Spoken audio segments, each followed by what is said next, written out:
का दिसत नाही? अरे इकडे जंगल आहे, इकडे एक मोठा झाड आहे, पण त्याला फांदेच नाही, म्हणून मी हे झाड तोडत नाही. पुढचं झाड बघू.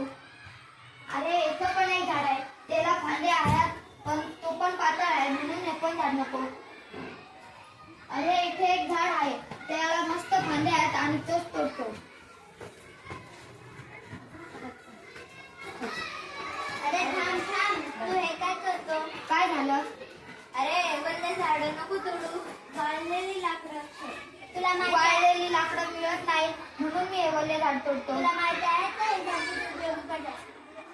अरे हे ऑक्सिजन देतं, शुद्ध हवा देतं आणि निसर्गात पाऊस पडल्यावर हे उपयोगी पडतं आणि सावली देतो.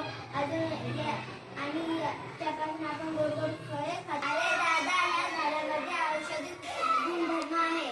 मला तर माहीतच नव्हतं.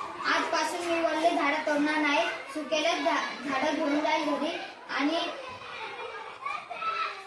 स्टार्ट.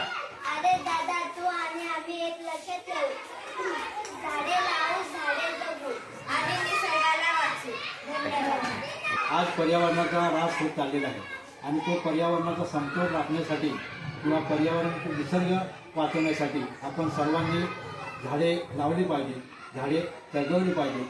जर झाडं जगली तर त्याच्यापासून आपल्याला जो शुद्ध ऑक्सिजन मिळतो आणि तुमच्या आम्हाला जीवन जगण्यासाठी ते लाभदायक आहे, म्हणून आपण सर्वांनी झाडं लावली पाहिजे.